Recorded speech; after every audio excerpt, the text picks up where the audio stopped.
Thank you, Susan.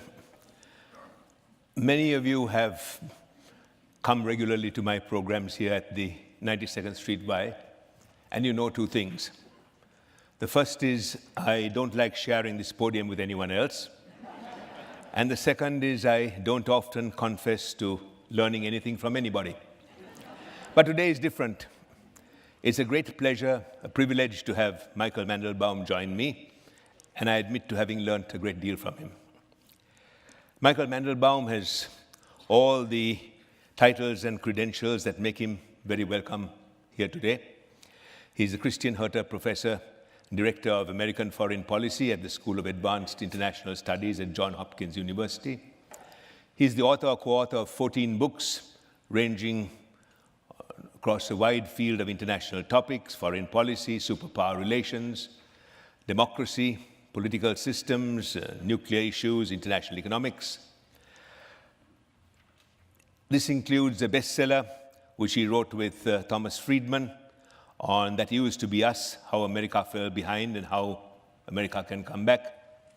You've seen him on television, you've read his articles, you've seen how frequently he's quoted in the media. He has advised organizations, governments, policymakers. But all that to me is really less important than something else. He's one of the finest thinkers I know, and that is because he's a scholar who blends intellectual fertility with profound philosophic insights and very practical approach to policymaking. We are inviting him today to mark the publication of his new book, The Road to Global Prosperity. It is a very important work. It speaks to some of the crises of our time. It deals with the global economy, its problems, and more importantly, with its future, which concerns all of us. And it does so from a political perspective, which especially concerns America and its future in the world. If there is any one book you should read about global economics, politics, and how that relates to America, this is it. And it has another great virtue. It is written with Professor Mandelbaum's clarity of language. It's easy to digest, and it's not too long. It's 175 pages of text. Now, I don't generally sell other people's books, but I urge all of you to read this book, and to make it easy for you to do so, as Susan has said, there'll be copies for you to buy as you go out, and Professor Mandelbaum will sign them. Now, let's get on with the program, which I am trying to organize in three ways: to talk about the book and the world economy, to talk about American foreign policy and international affairs, and to leave some time for concluding observations and a few questions. I want you now to welcome our distinguished guest, one of the seminal thinkers of our time, Professor Michael Mandelbaum.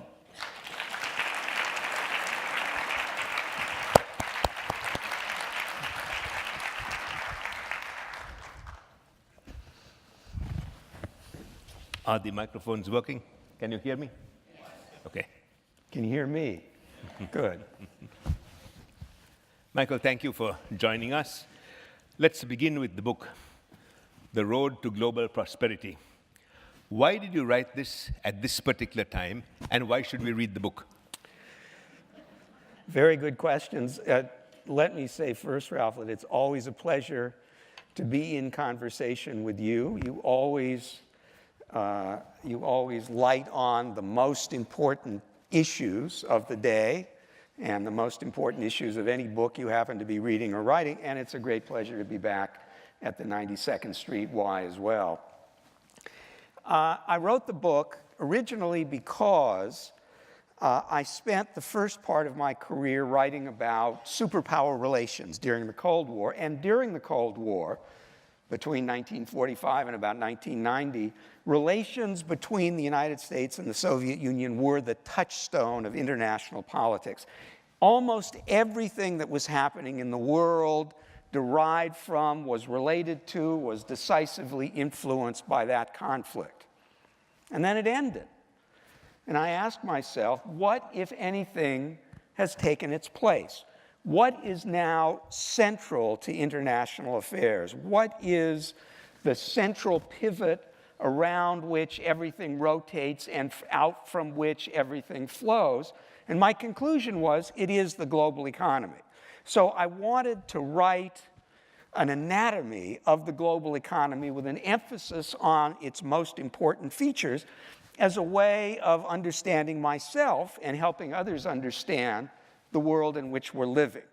And I wrote the first draft of this book and finished in the summer of 2008. Thought I'd put it aside for a couple of months and then come back and put the finishing touches on it. And then came September 15th, 2008, the great near meltdown of the financial system, leading to the deepest global economic turndown since the Great Depression of the 1930s. And I had to go back to the drawing board, or almost to the drawing board. And as I was rewriting the book, and then making substantial adjustments again after 2010 because of the crisis of the euro, I decided that contrary to the zeitgeist of the moment, contrary to the spirit of the moment, contrary to what was widely believed, the prospects for the global economy were pretty good. And that's the second reason I wrote it, to make the case, which is still a minoritarian case, that the future looks not completely uncrowded, certainly not free of problems. We face serious problems. We face real crises. But in the end, I think it's more likely than not that prosperity will, with all our problems, continue. Now, Michael, you argue that economic globalization, as it's happening now, is inevitable. Other economic systems, the fascist economics, communist economics, socialist economics, import substitution economics have failed. There's nothing else, and this is the only system.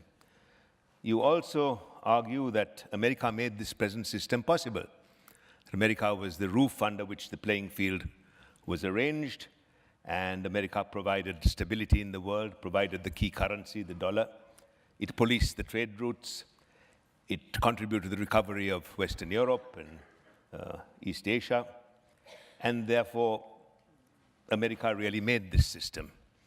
And then it was successful in that others joined it. Russia, China, India. Now, two questions. Why did the other systems fail? Is there no going back to some form of socialist economics?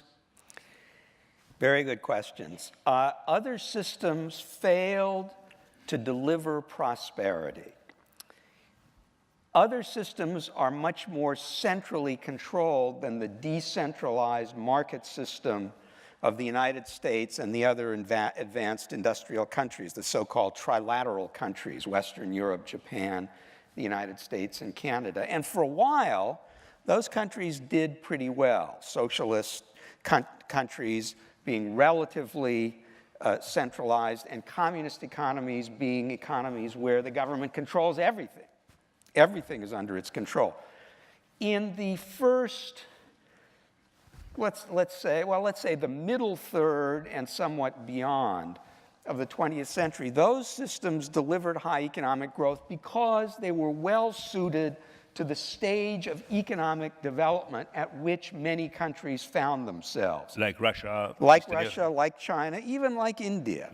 And this was a stage where they were beginning the Industrial Revolution, where they were bringing people in from the countryside to the cities to work in factories, where all you had to do was transfer people from agriculture to industry, and you get a big boost in productivity and you get a lot of growth.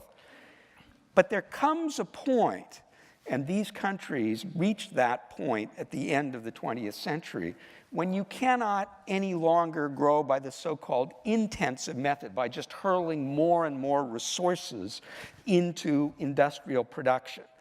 There comes a point at which you have to sustain economic growth through what is called intensive growth, where you have to have higher productivity, where you can't just have more people and more land and more capital. You've got to be smarter about using the raw materials and the personnel that you have. For that stage of economic growth, decentralized free markets are far superior. And so when the countries that employed communism and socialism reached that stage, they stopped growing. And they looked around and they saw that the countries that were really doing well were the countries that were employing the free market system. And so, in various ways, they shifted. China in 1979, Russia in 1991, India went through an important transition in 1991. Latin America shifted in the 70s and 80s. And that shift was the most important shift underlying the end of the Cold War. Now, the question is, can this system come back? Well, you could say about free markets, and to a lesser extent about democracy, what a French architect was once said when asked where in all of Paris he would like to live. He said he'd like to live in the Eiffel Tower. And he was asked why, and he said, because that's the only place in the city where you don't have to look at it. Free markets are everywhere. You can't avoid them. You may not like them, and a lot of people don't like them, but there is no alternative to generating the kind of economic growth that is crucial for political legitimacy and political stability everywhere. Governments around the world don't necessarily have to be democracies, but they do have to deliver growth, otherwise they'll be chucked out. Socialism, as it was practiced, and especially centrally planned communism as it was practiced, are really not good at that, and they don't show any sign of being good at it. So it's interesting that for all the problems that free market economies have had since 2008, there's been no real movement to bring back communism or socialism. Contrast that with the Great Depression in the 1930s, where communism and fascism became very popular because they looked like plausible alternatives to free markets. Nothing looks like a plausible alternative now. That does not mean that there will never be a plausible alternative. We can't predict the future. We cannot be certain that free markets will always and everywhere be the dominant, indisputed champion form of economic organization. What we can say is that they will dominate the world as they do now. Free markets will be hegemonic. Free markets will be the Eiffel Tower of the economic world unless and until some plausible alternative that looks as if it can do just as well, if not better, in delivering economic growth comes along. And so far, no such thing is in sight. America laid the stage. By free markets, you mean what we call capitalism? Yes. Yeah. Now, America laid the stage for today's globalized world economy, but America is no longer capable of being the policeman of this. We managed it, we operated it, we provided the currency for it.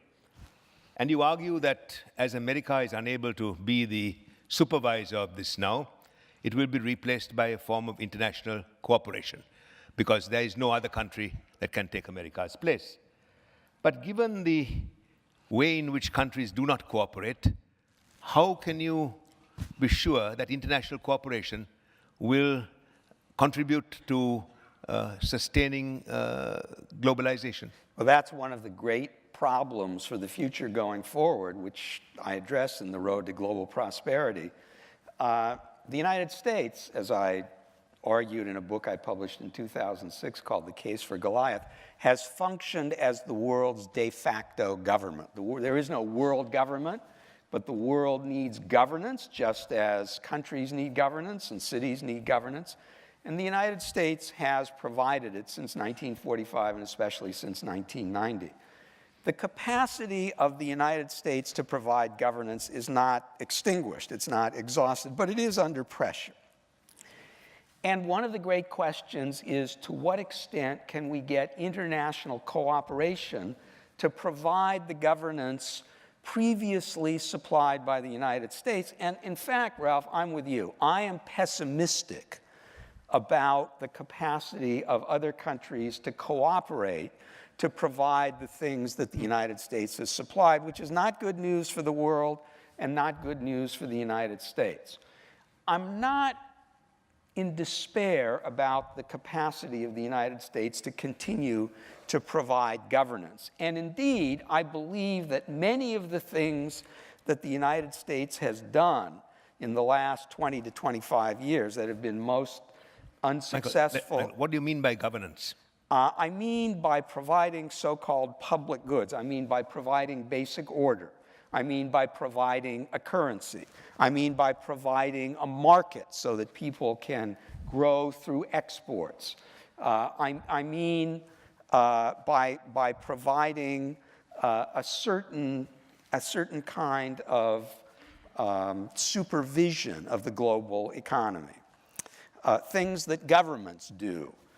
Within, for example, every country, there is a so-called lender of last resort, a central bank that can bail banks and the financial system out when financial crises strike, as they did in September of 2008. Well, there's no global lender of last resort, but the American Federal Reserve plays something like that role. Similarly, the world needs a currency for the same reason that countries need currency, to make transactions easy. Well, there is no world government to issue a currency, but the American dollar is as close a thing as we have to the world's currency.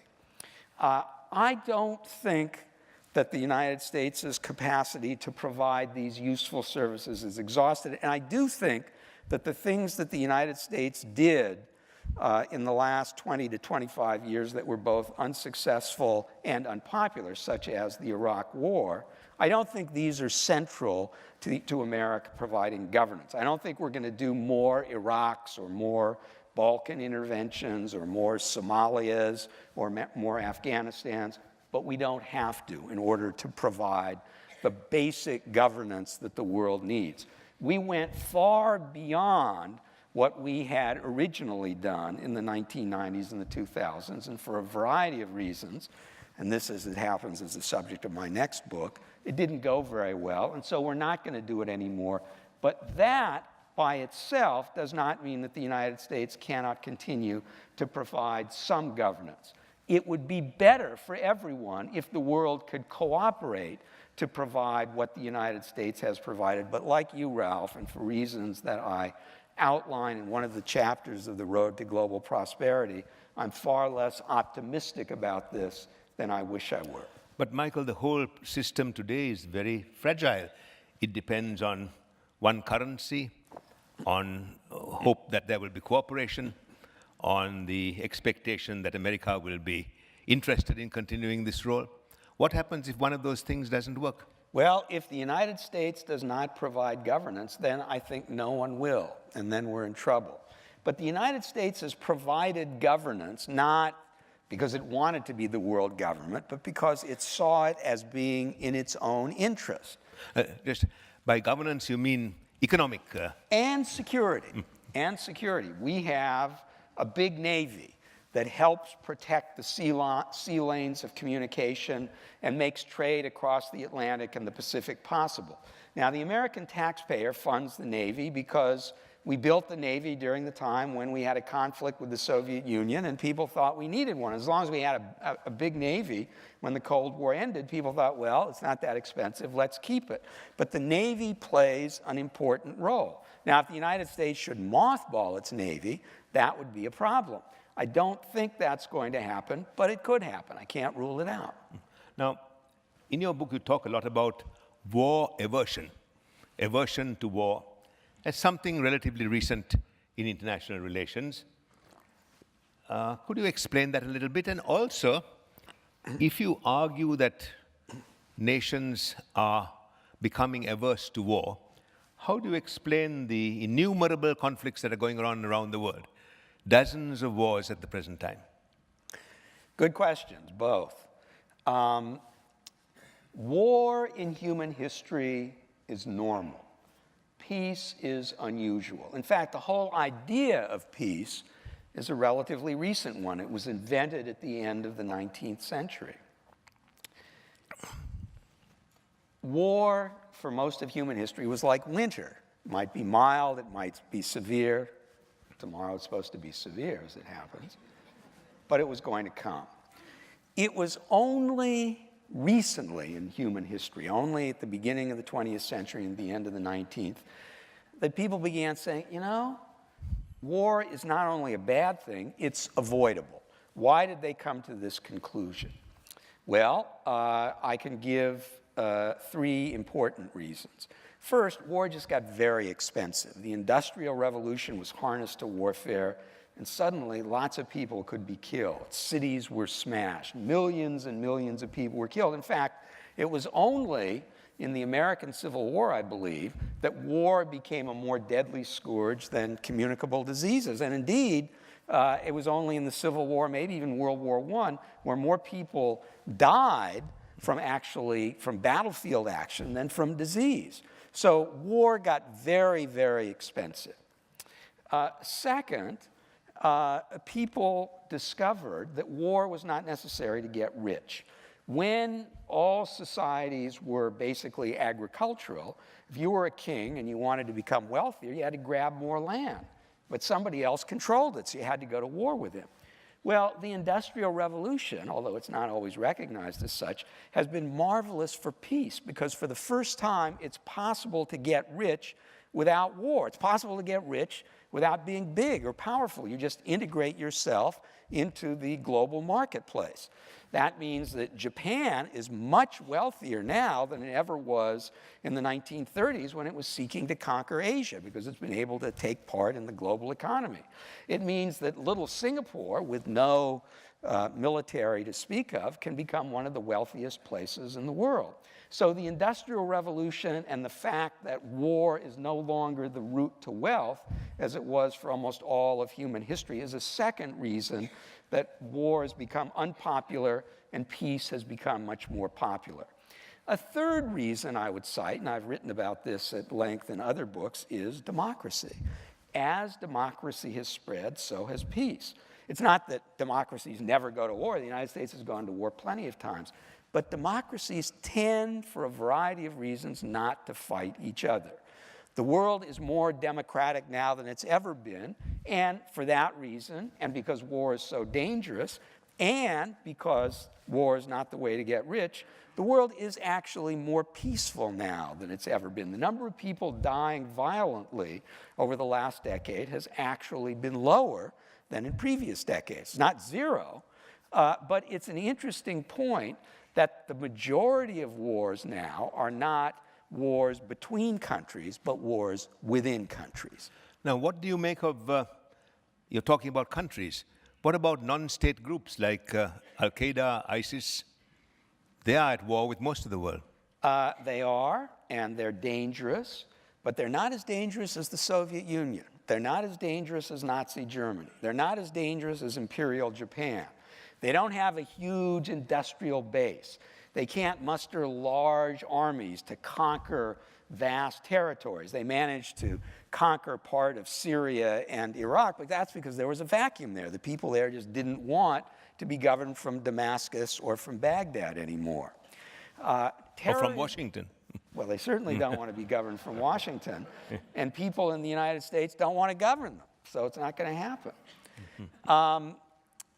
So terrorism is a problem, but it's a problem, it's an annoyance. It's dreadful, it's tragic for people who are in the crossfires of terrorists, but those, happily, are relatively few in number.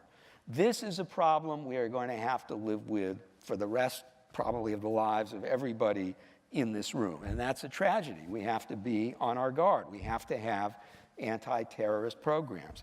But terrorists are not going to kill us by the thousands, by the hundreds of thousands, and they're not going to capture large, powerful countries and invade and conquer much of the world as communism and fascism did. Now, you talk about many things in your book, money and goods and jobs and people. And one of the things that interested me was your discussion of jobs. Historically, as economies evolved and changed, people moved to other activities. You know, agricultural workers moved to industry, industrial workers moved to services, from factories they moved to offices. But now services are being transformed. Some jobs go overseas, some jobs are being replaced by 3D printing, by robotics. Where are people, especially in America and Western Europe and other service economies, going to find jobs in the future? Well, this is, I think, in some ways, the most important domestic problem that we as Americans face. And I had a great deal to say about this issue also in my last book, That Used to Be Us, which I wrote with Tom Friedman of the New York Times and had the privilege of discussing on this stage a few years ago. Jobs do come in three categories, as you say: agricultural, industrial, and service, white-collar jobs. There's been a movement historically from the farm to the factory to the office, from no-collar to blue-collar to white-collar. In fact, the vast majority of jobs in advanced industrial societies such as ours are white-collar jobs. By the way, the United States is not becoming deindustrialized. There's a fiction that we're losing all of our industry. It's not true. The industrial output by value of the United States until recently was larger than China's and is still about the same as China's. The difference is that we produce our output, which is roughly the same as China's, with 1/11 as many people. We just don't use very many people. We have much more efficient factories, and we have lots of robots, and that's good because wages depend on productivity. Because we use 1/11 the workforce of China, we can afford to pay our workers 11 times as much. But although we are an important industrial producer, there are not a lot of jobs there, and there are not going to be a lot of jobs. So all the jobs that we create in the future, virtually all the jobs, are not going to be on the farm, they're not going to be in the factory, they're going to be in an office or at home. Now, there is a problem there. Well, there are many problems there, but one problem is this, as you hinted. There are places in the world where service jobs, white-collar jobs, can be done just as well as they can be done in the United States, but for far less money. India is one such country. And if somebody in India can do a job as well as it can be done in the United States, but for less money, that job is going to go to India. Now, we are accustomed to jobs moving overseas. It's been happening for 50 years, but those were blue-collar jobs. And these are white-collar jobs, and not only ordinary office jobs, but jobs that take a lot of education and a lot of training to master, jobs done by doctors, by lawyers, by architects, by engineers, even, back God office forbid, people. by professors. You and I are in the crosshairs now. That has the potential for a huge political backlash in this country, although it hasn't happened yet, for two reasons. First, there are many more jobs that are now potentially vulnerable to going overseas than was ever the case for factory jobs. There are potentially tens of millions of jobs that could be lost, and some of those jobs belong to people who are politically influential, doctors and lawyers, not professors, of course, not like Ralph and me. So you have people who are potentially insecure by the tens of millions, and that's a huge problem. So far, thankfully, the flow of jobs overseas, the flow of white-collar jobs has been a trickle, not a flood. In fact, one study that I read for this book found that more white-collar jobs had been added to the American workforce as a result of the digitization of work than had left. So this may not be a problem, but it's a potential problem. It's potentially a huge problem.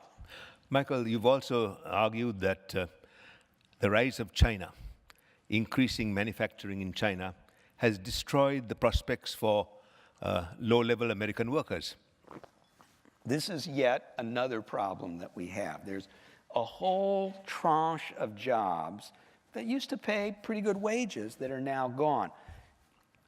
A lot of them have gone to China, but more of them have been basically outsourced to the past. They have been eliminated by technology. You used to be able to make a living answering a phone. Not anymore. Some of you may be old enough to remember a movie from 1960, a Billy Wilder movie called The Apartment with Jack Lemmon and Shirley MacLaine. It was set here in New York, and Jack Lemmon worked in a large insurance company in a large office building somewhere in the 40s or 50s. I guess it would be the 40s. And he had a little cubicle, and there were dozens of people on his floor and dozens of floors. There are thousands of people who worked in that office building, all doing certain tasks. Well, whatever they did, those jobs are gone. Jack Lemmon couldn't get a job there anymore because the job is gone. That means that jobs that cannot be done by machines, such as barbers or gardeners, many of which are low-skilled jobs, are still around. Jobs that take a lot of skill, and we hope that we have jobs that require a lot of skill that we bring to those jobs are still with us, and they're paying very well. But this middle category of jobs, which was the backbone of the middle class, is disappearing, and that has led not only to high unemployment in this country, but to increasing inequality, because the jobs that people can now get don't pay as well, relatively speaking, as the jobs they used to have. We tend to blame China for that, but it's really machines more than China that is at fault. So, are these people in this kind of middle-class category doomed? I hope not. Or to keep the political peace, will governments be driven to more and more welfare and social programs that are very expensive? If we cannot correct the trend toward inequality, which is, by the way, a 30-year trend and is not the work of any particular political party, and nobody willed it. It's really the result of the combination of globalization and the IT revolution. If that keeps going, there are going to be serious political changes in this country. There will be a backlash. It may come as soon as next year. I think we're not going to solve the problem without increasing output. We need economic growth as well as redistribution. And historically in the United States, economic growth has been the necessary precondition for redistribution. In the book I wrote with Tom Friedman, we make a lot of suggestions for what is needed to spur economic growth and to help people who are stuck in the middle. We need much more and better infrastructure. We need much better education. We need much more entrepreneurship, because the insurance company that Jack Lemmon worked for is not coming back. We're not going to have companies that employ hundreds of thousands of people. So what we need are many more companies that employ a few thousand people. That is, we need a lot more small businesses, and we in the United States are good at creating small businesses, but we've got to emphasize that strength. That is the hope for preserving what is, after all, the backbone of this country and the backbone of our democracy, a middle class. That's what we need, but will we get it the way our politics is? Ah, well, our politics are another story. Our politics are stuck, and the signs are not hopeful. That Used to Be Us, Tom and I argued, and this was a book that came out in 2011, that what we need is a radical center, and the way to produce a radical center is to have an independent presidential candidate. I think both parties are in the wrong place. What we need is a political force that is devoted to the kinds of policies that neither side embraces wholeheartedly, but that can make the changes and take the initiatives that will help us preserve the middle class. That's what we need, but will we get it?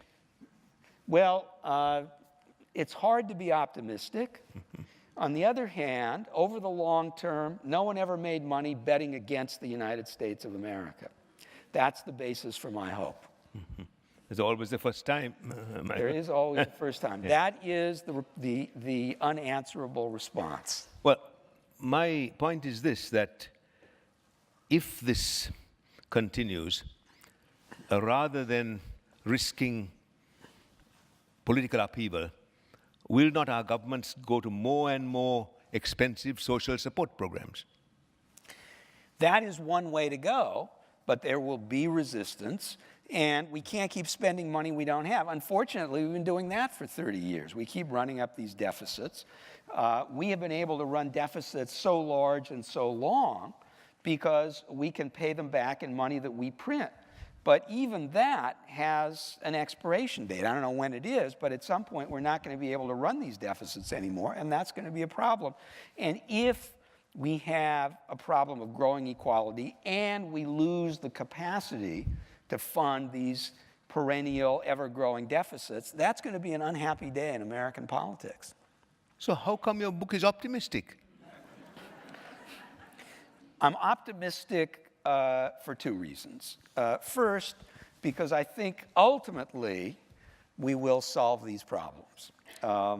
There's an old saying about democracies and about the United States. It's credited to Mark Twain, to Abba Eban, to various people, and that is, the United States will always do the right thing when all other alternatives have been exhausted.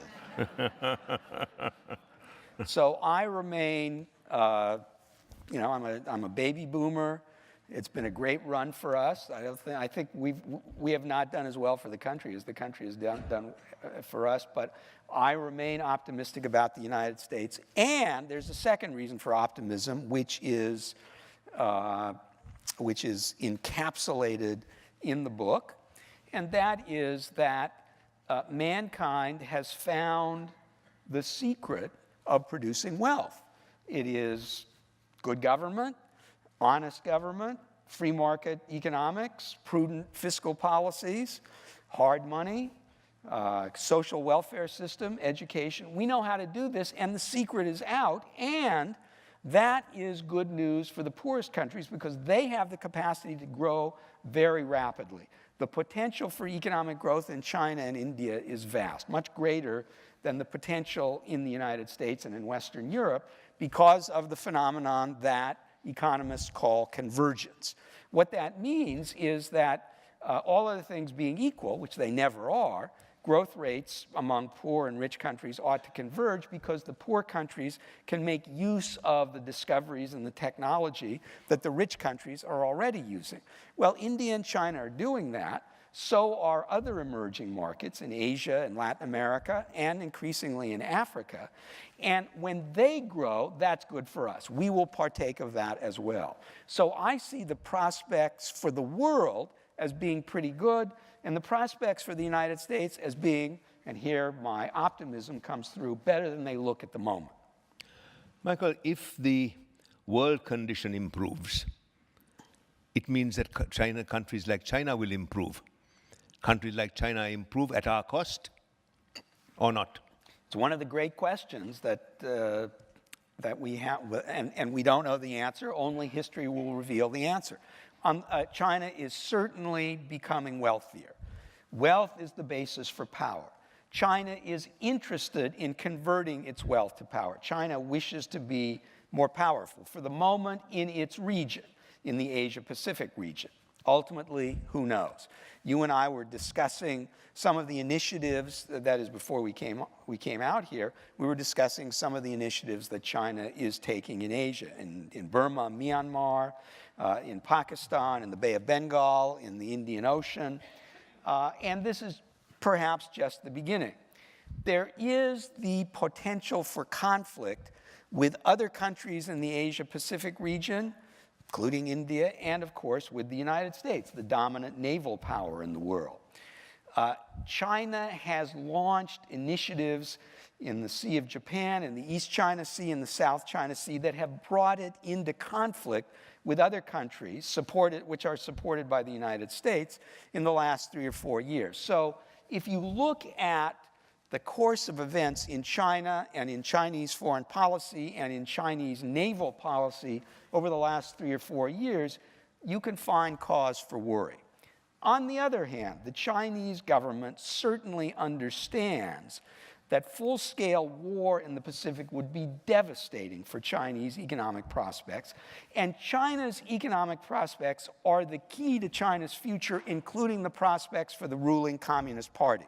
If the ruling Communist Party started a war in the Pacific region, it would be, in effect, sawing off the branch on which it is sitting. So although we cannot guarantee that there will be peace, as I discuss in The Road to Global Prosperity, there are very powerful disincentives to serious warlike behavior, disincentives that exist more powerfully in the 21st century than they ever have before.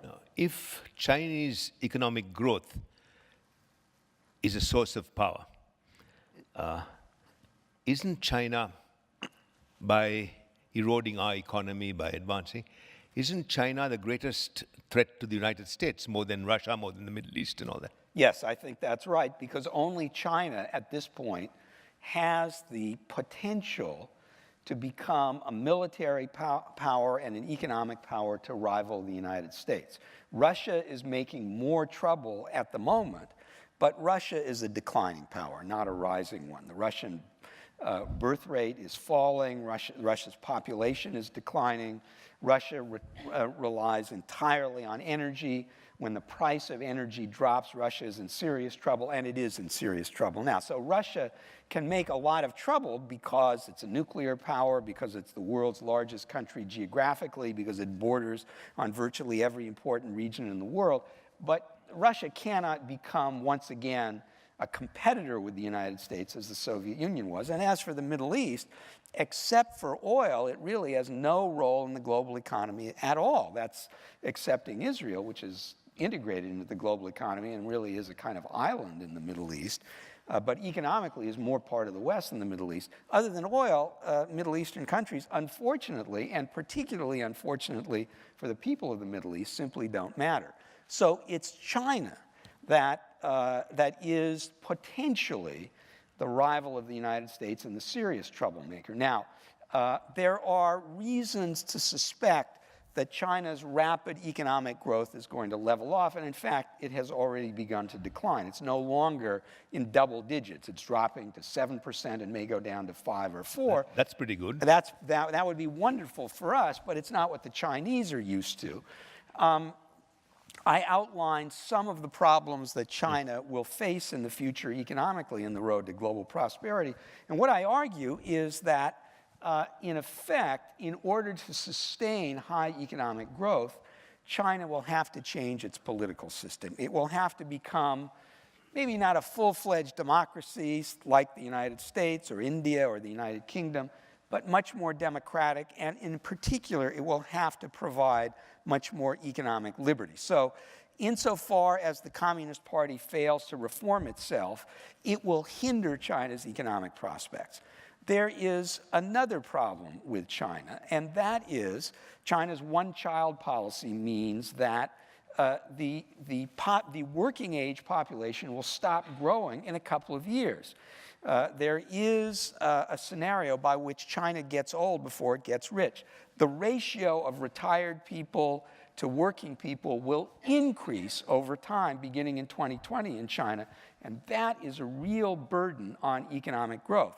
It's a big burden in Western Europe and in Japan, and it's not a burden in anything like the same way in the United States, because alone among all the advanced industrial democracies, the American population is growing. That's because the American fertility rate is close to the replacement rate of 2.1 live births per female, and because we have immigration. So from that point of view, the United States is in much better shape, not only than Western Europe, but also than China.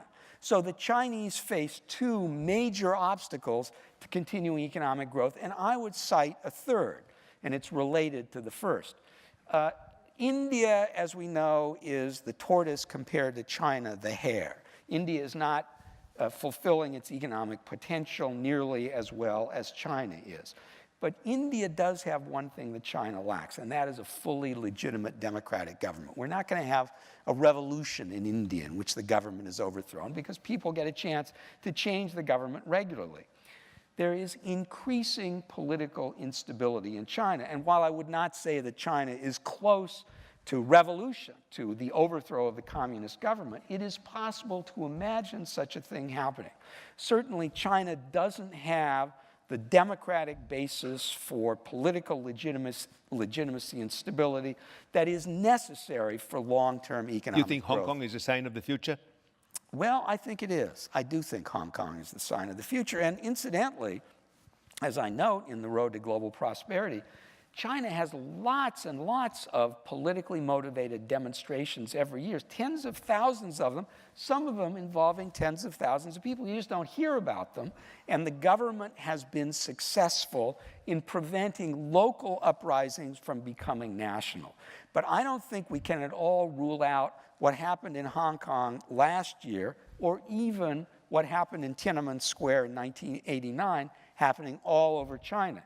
As you know well, Ralph, from writing on this at great length and great depth, these political revolutions are simply unpredictable. One day the sea is calm, the next day there's a hurricane. Oh, Michael, there are two other things about China. One is this, that there is some kind of very deep contradiction in Chinese society between personal freedom. Chinese have more freedom now than ever before, and public tyranny. They can't express themselves in public, but they are very free. Will a growing middle class accept this? First thing.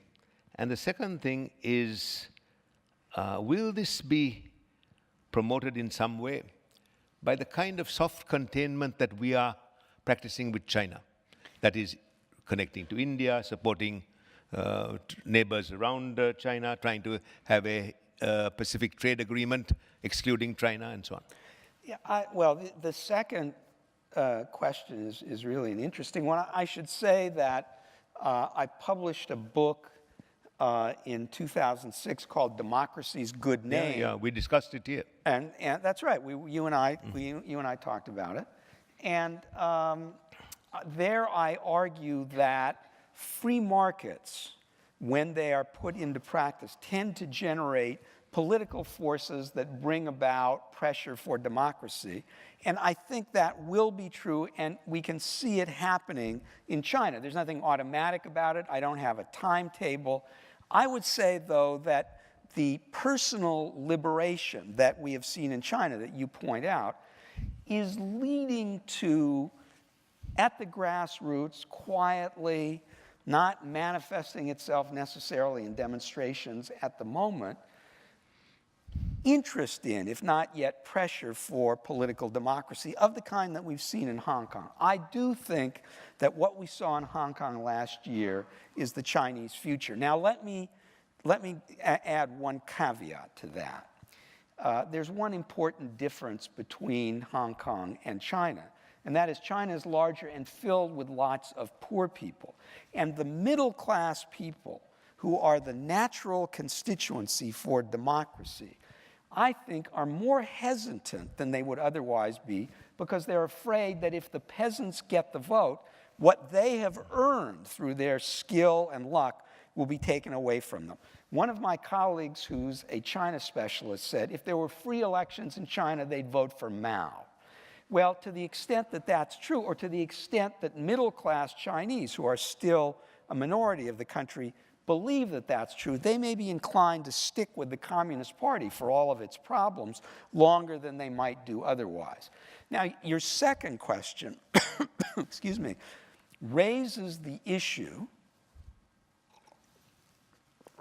of whether there is anything the United States can do to hasten containment, to hasten democracy. We are, as you say, practicing a form of soft containment.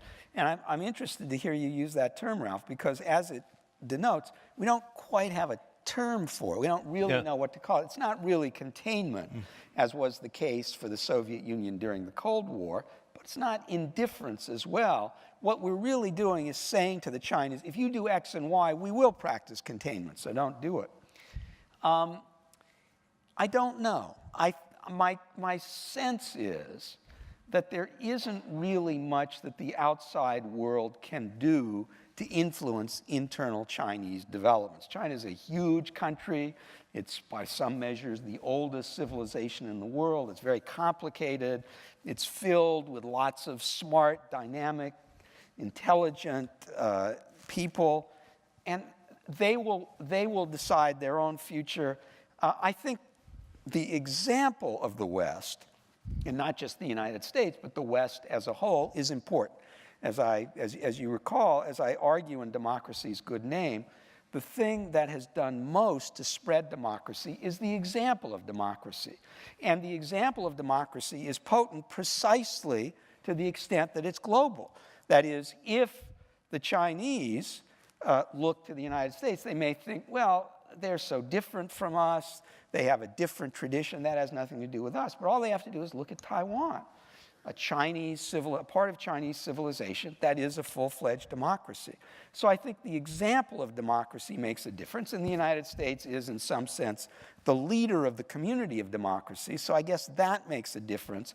But I doubt that there's anything that we can do to bring about democracy. After all, if we couldn't bring democracy to Iraq or even to Haiti while we occupied the countries, how are we going to do it to China? Now, let me talk a little bit about American foreign policy, Michael. If you were in charge of American foreign policy, what are the 3 or 4 things that you would do differently from what our government is doing now? What are the 3 or 4 things you would do to change American policy? Well, I'm glad you asked me that question. First of all, I'd implement a gasoline tax. And a gasoline tax, I would argue and have argued, is the most important thing we can do for American foreign policy. Without a gasoline tax, we're going to go through the same cycle we've experienced before, with low energy prices. What do you mean by a gasoline tax? I mean a tax, well, let me put it differently. Let's have a carbon tax. I'm not sure whether it would be imposed at the pump, but I would look toward European-style taxes. And Europeans have much higher gasoline taxes and carbon taxes, I believe, than we do. I don't say that we should pay as much for a gallon of gasoline as the British or the Japanese or the Germans do, but I think we should pay a lot more. The price of gasoline, I think, is now down to below $2 a gallon, I think. I would certainly kick it up to $2.50. And because if we don't do that, we're going to go through the same cycle we've been through twice since the 2 oil shocks of the 1970s, and that is high-cost producers. Most of them in the United States will be driven out of business by the low price. The low-cost producers, the bad guys, especially in the Persian Gulf, will stay in business. The low cost will give people incentives to use more and more energy. So demand will increase, supply will decrease, and the suppliers, such as Saudi Arabia, Russia, Venezuela, and especially Iran, will make more and more money, which they will invest in foreign policies that harm the United States. If, on the other hand, we were to increase the gasoline tax, that means we would keep high-cost producers in Texas in business, and that's a good thing. It means that we would use less gasoline and, in the long run, pay less for gasoline. It means that the price that the producers get would not go up, and the difference between the price we charge and the price we pay them, we could rebate to low-income users of energy so that they wouldn't be hurt by the higher price. And over the long term, we would encourage innovation and substitution. It would be the greatest thing we could do for clean energy, because it would make clean energy come closer and closer to being commercially viable. It's win, win, win, win, as my friend Tom Friedman has said. So the best thing we could, and we could do it now without imposing much, or at least without imposing real harm on consumers, because they're already going to pay less for energy at the pump. So that's number one. But is that politically acceptable? No.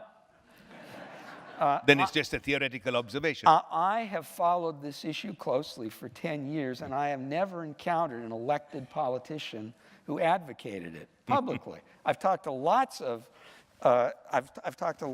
elected politicians who acknowledge privately that it's a good thing, that it's the best thing since sliced bread. And I have a feeling that it would certainly get a lot of support from economists from both sides of the political spectrum. I think at this point, if the president were to propose it, you'd get Republicans who supported it. You'd get a real debate anyway. Now, it's true the president proposed lots of things in his State of the Union message a few days ago, and none of them is going to be enacted. So why not propose something that's not going to be enacted that could do a lot of good for the country? Who will run on a platform of increasing gasoline taxes? Well, our hope was, in 2011, Tom and I hoped that a third-party candidate, someone like Mayor Bloomberg would, and maybe in 2016 someone will. I don't know. In any event, that may be more a wish than a proposal. So that's number one. That's number one. Number two, were I the president, I would push hard for fast-track authority from the Congress, which I think the Republicans are willing to give him, to complete the two pending regional trade agreements, the so-called TPP, the Trans-Pacific Partnership, and the TTIP, the Transatlantic Trade and Investment Partnership, which, if they were completed, would help the American economy. It wouldn't be a revolution, but it would raise GDP, it would raise output, maybe a percentage point or two, and it would reaffirm American leadership, and leadership in the right way, in the two economically and politically most important parts of the world. So that's initiative two. Third, I would not be committed to making war against ISIS in Iraq and in Syria. Now, I say this not because I think there's anything benign about ISIS, not because I believe that it's anything other than a dangerous terrorist organization, but for three reasons. First, dangerous terrorist organization though it is, I'm not convinced that it is a direct threat to us. I'm not convinced that it is Al-Qaeda. And indeed, the shootings in Paris were attributed not to ISIS, but to Al-Qaeda.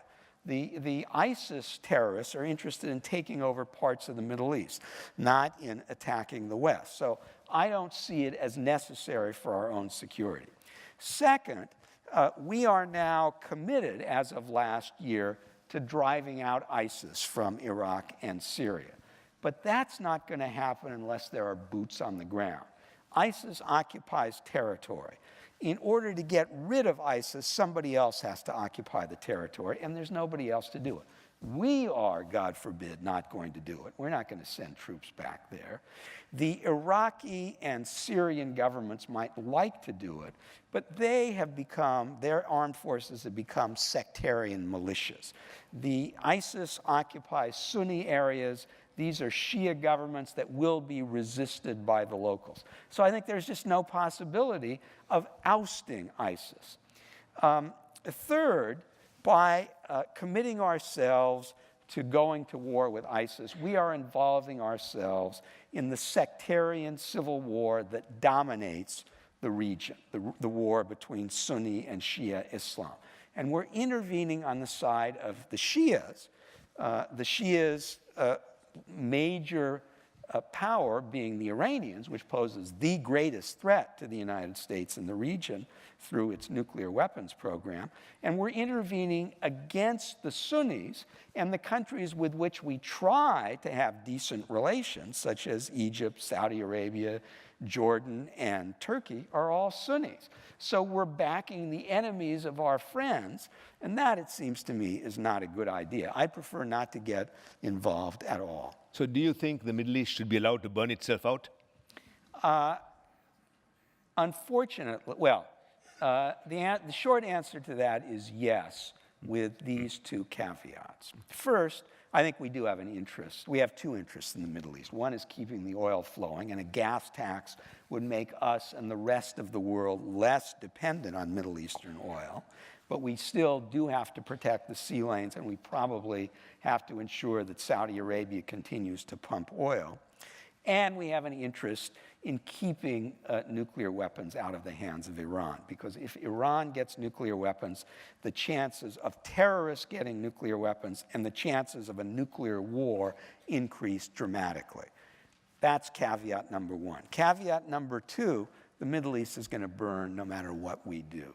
We don't have a fire department big enough to put out the flames there.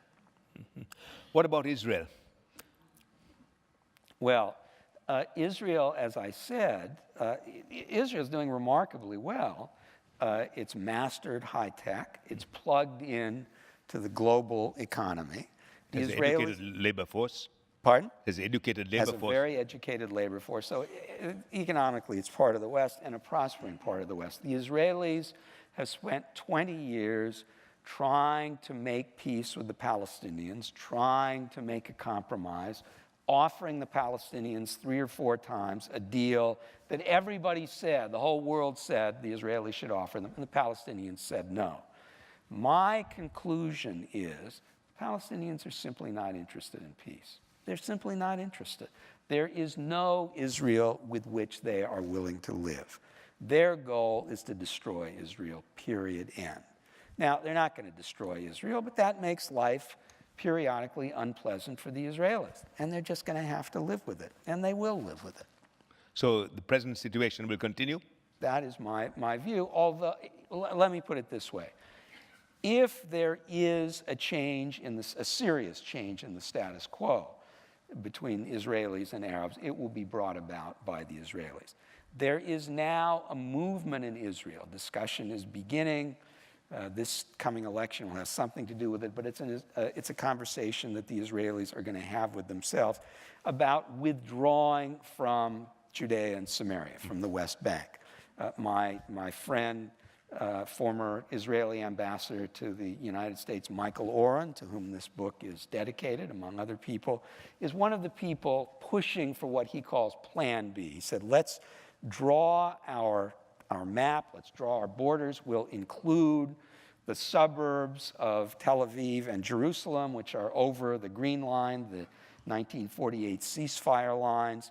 Let's remove the Israeli settlements from densely populated Arab areas, and then let's say that's where we're going to stay. That's Israel. We're not going to negotiate that with anybody. We're just going to do it unilaterally, and that's going to be that.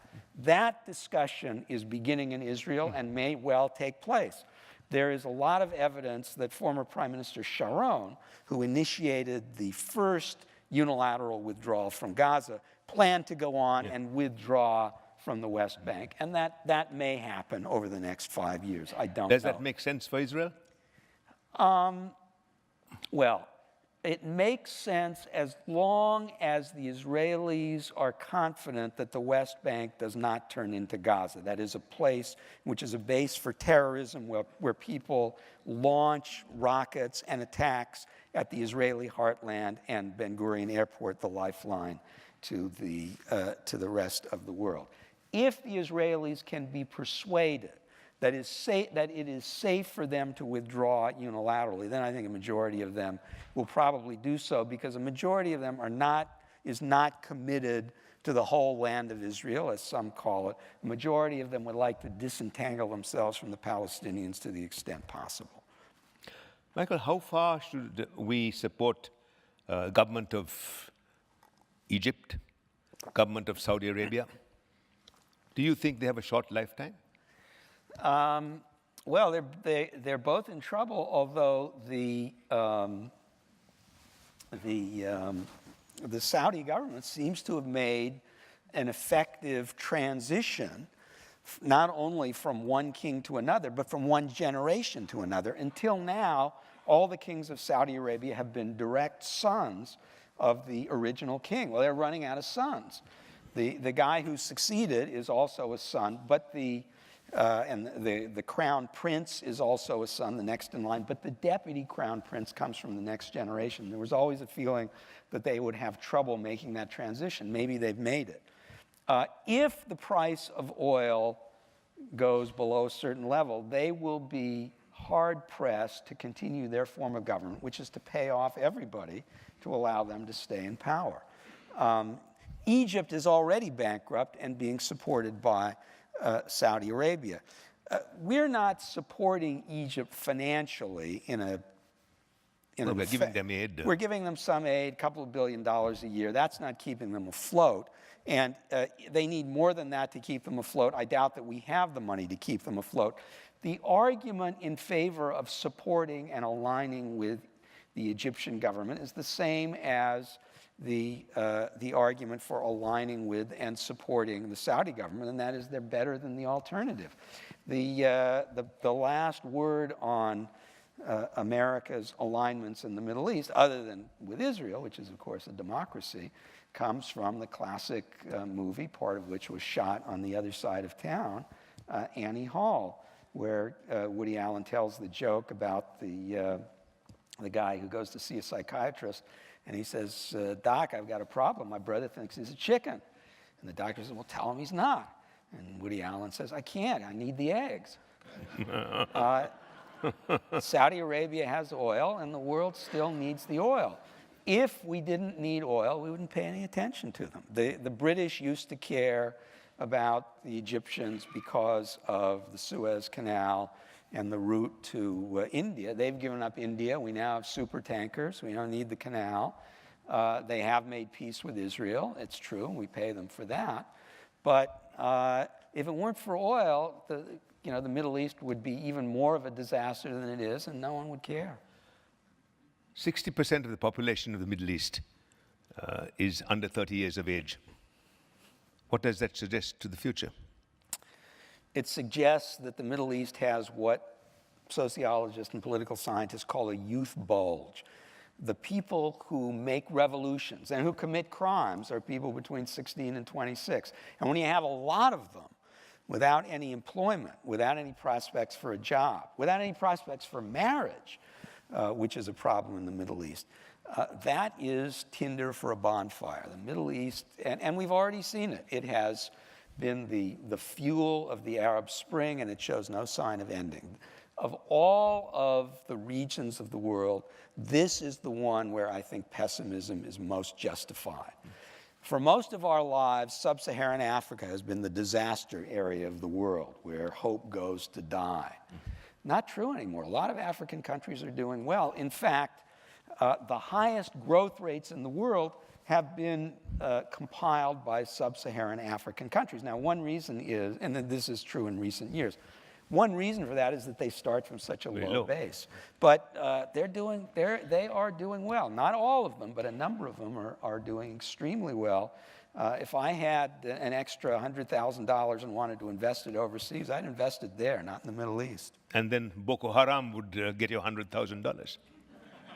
Nigeria would not be one of the countries where I would invest it. And Nigeria has one great affliction: oil. Nigeria is a petrostate, and states with oil and without stable political structures in place before they strike oil tend not to do well. Michael, is there room in the world for two great superpowers, one Western, one non-Western, America and China?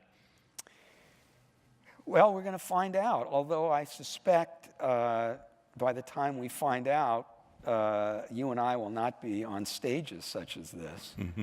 But we may not find out. The Chinese may plateau. The Chinese may run into trouble. The Chinese may fragment.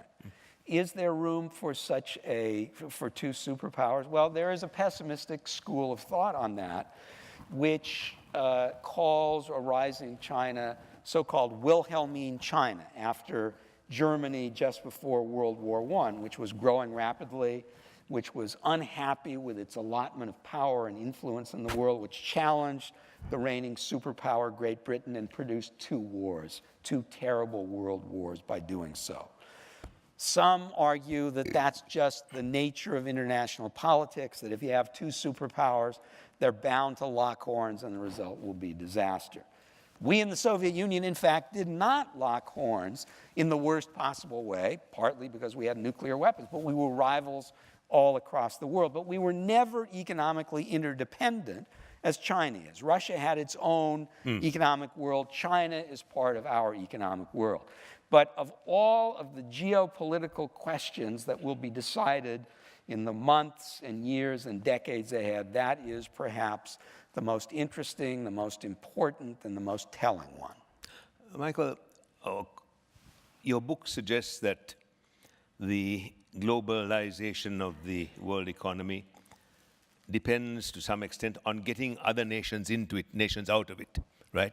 India, China coming into it. But we are now pushing out nations from the globalized economy, Russia, Iran.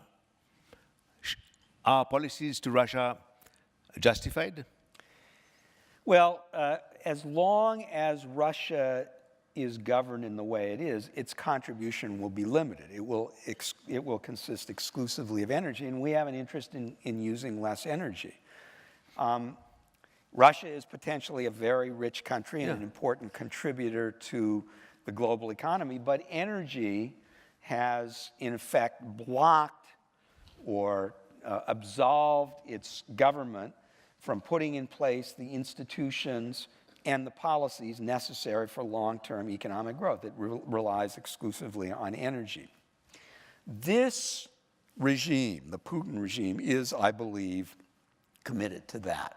It will never make the reforms necessary for Russia to be truly prosperous. And the reason for that is that those reforms would require much more freedom, much more initiative. It would require people not under the thumb of the ruling authorities to become wealthy. It wouldn't work for them. Putin wants to stay in power, and therefore he likes the way things are. And the way things are prevent Russia from fulfilling its economic potential.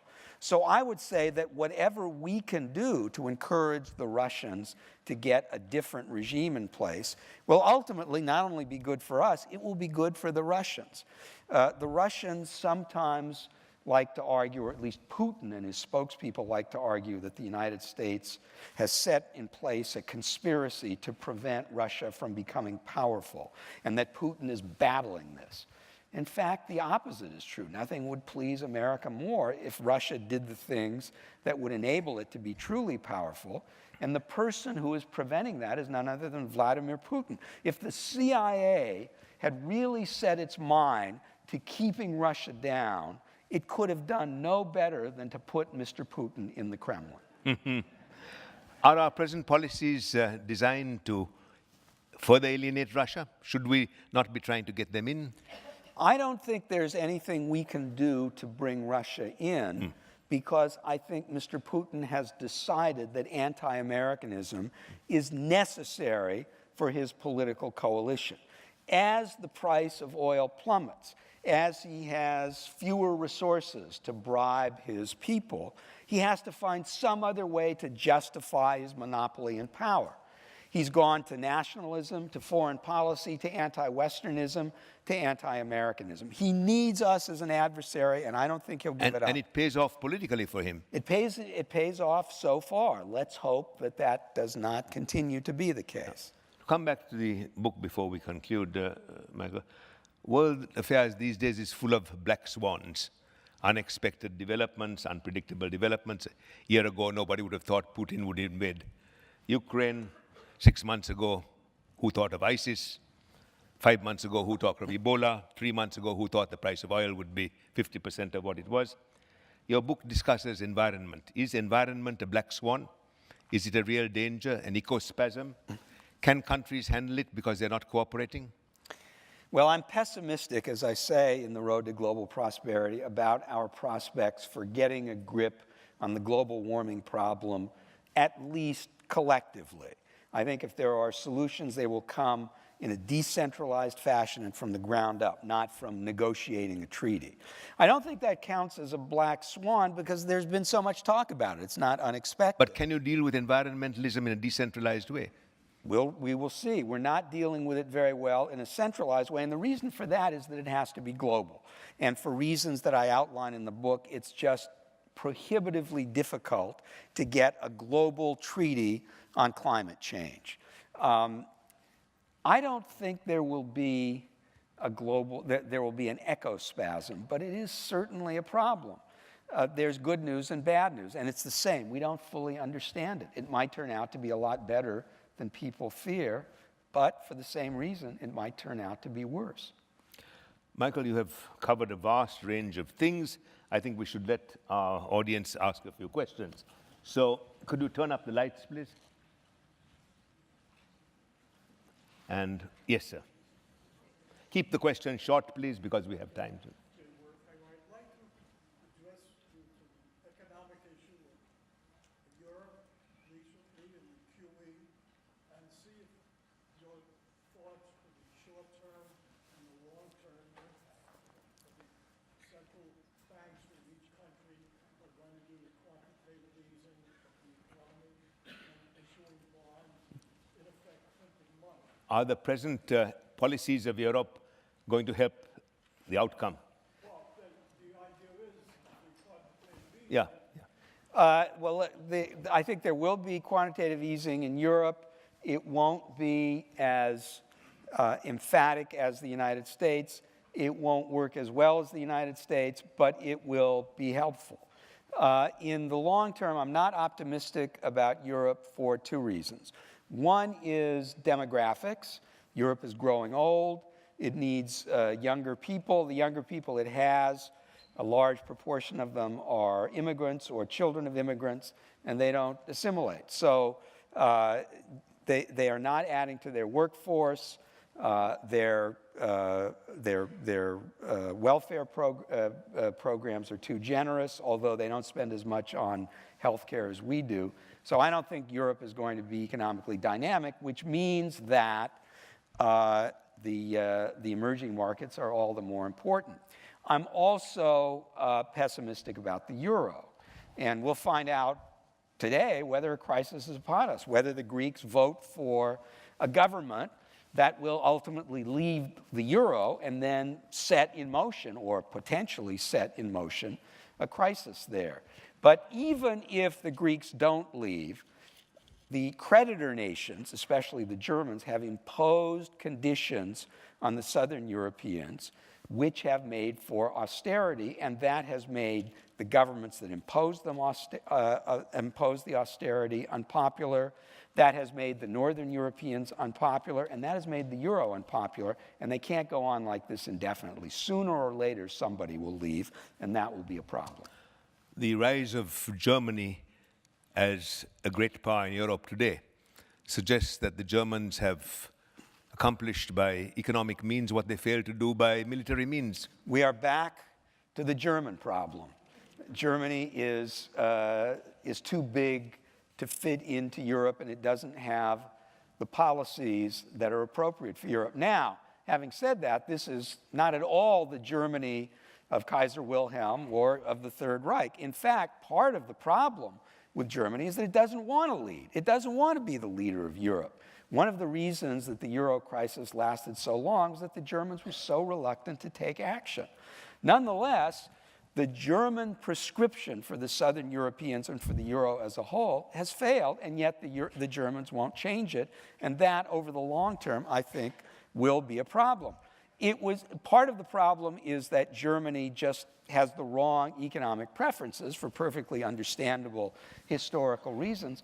And part of the problem, ironically, is that Germany isn't big enough so that it cannot supply the kind of leadership to Europe that it needs. For which many people will be thankful. Okay. Yes, back there. Yes. Louder, please.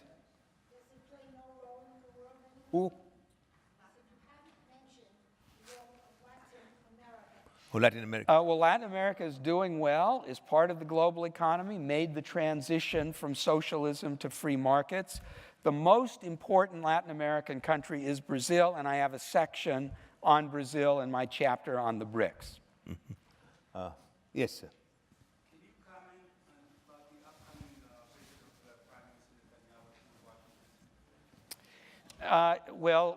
visit of Prime Minister Netanyahu in Washington? Prime Minister Netanyahu in Washington. Prime Minister Netanyahu in Washington. Well, obviously, Mr. Obama doesn't want him to come, and Mr. Boehner does. I am of the school that doesn't think that it's a good idea for Israel to get involved in partisan American politics.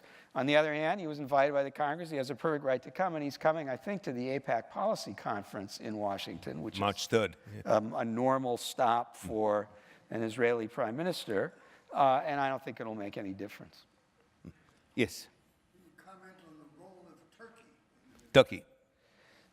Can I comment on Turkey? Well, Ralph is probably better qualified to comment on the role of Turkey. I think Turkey is a problem. I think it's a problem first because it's too heavily indebted. It has something of a construction bubble, and Erdogan has surfed on foreign loans. And second, because it's become anti-Western. How would you add to that? And also more and more authoritarian.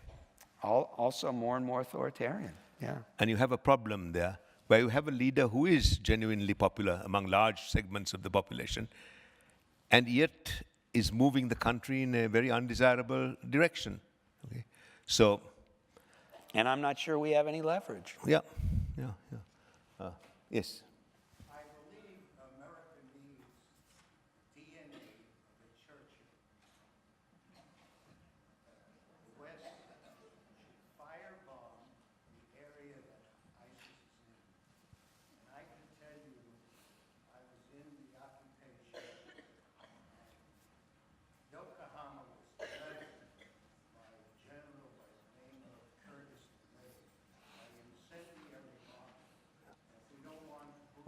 What's the question? Should we firebomb ISIS? Yeah. Well, I think you answered that earlier. yeah, ISIS didn't attack us, and I don't think most Americans would like to think of their country as doing that, although we did do it to Japan and Germany. We're doing it to some extent now. But bombing ISIS. well, it's pretty much a pinprick series of operations, but I don't think that would solve the problem. Yes. Okay. Yes. Okay. Let's move on. Yes. Yes. Do you think the U.S. and the rest of Europe can be successful in negotiating a good agreement with Iran? Can we negotiate a good agreement with Iran? I'm skeptical.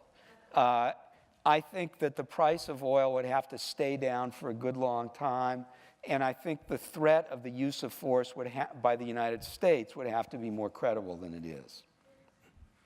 In the present circumstances, you don't think we could get a successful agreement with Iran or a workable agreement with Iran? I don't know, but we haven't gotten it so far, and the rhetoric coming out of the powers that be in Tehran suggests that they will never agree to anything close to what we require. So what happens then? Do we go on talking and talking indefinitely?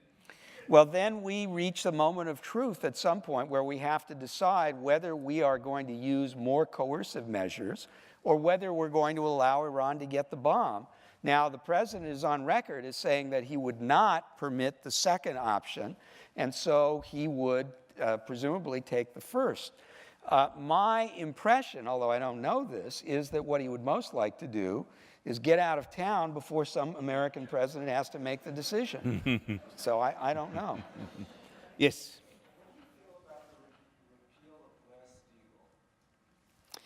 Well, I would say that the shadow banking system that grew up in the 90s and the first part of the first decade of the 2000s on the ruins of Glass-Steagall, or let's say the institutions and practices that took What is root. Glass-Steagall? Glass-Steagall, it was a 1934 law that separated commercial banking that was protected by the federal government from investment banking.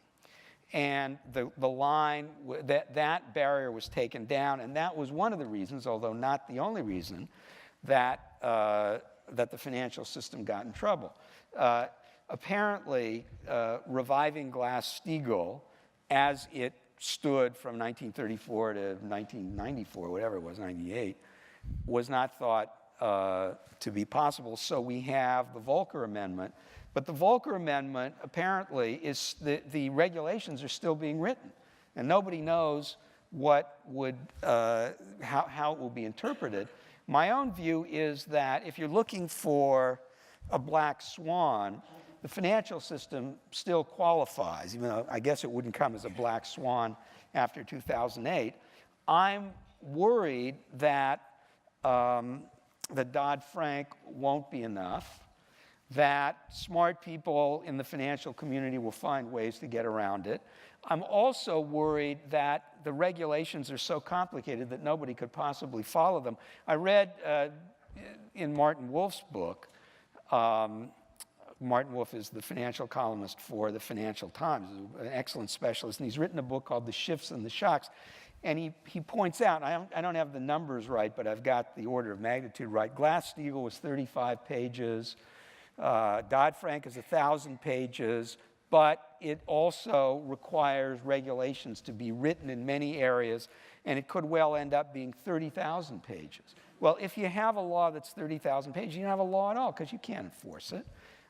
And so my view is, and I think Martin would agree with this, that in order to prevent more financial crises to which free market systems are susceptible, as we know, going back to the tulip bulb, and I have a whole chapter devoted to this in the book, going back to the 17th century, because they're susceptible to bubbles. If we want to prevent that, we need higher and firmer capital requirements for banks than have been legislated, let alone than are being enforced. Yes, last one. You haven't mentioned the rise of income inequality and the fall of the middle class, particularly in the United States. We've been talking about that earlier. Yeah. You haven't been listening to us. Well, let's move on to Sam. I refer you to my last book and my next book. Okay. Anyone else? Yes. Yeah.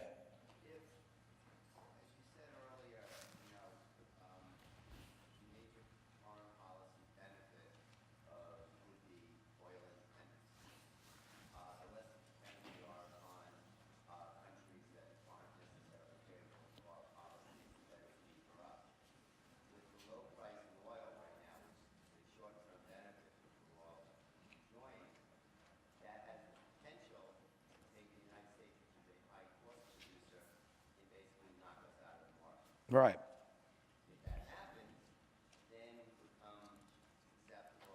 Right, then we go back to where we were, which is why I favor a tax.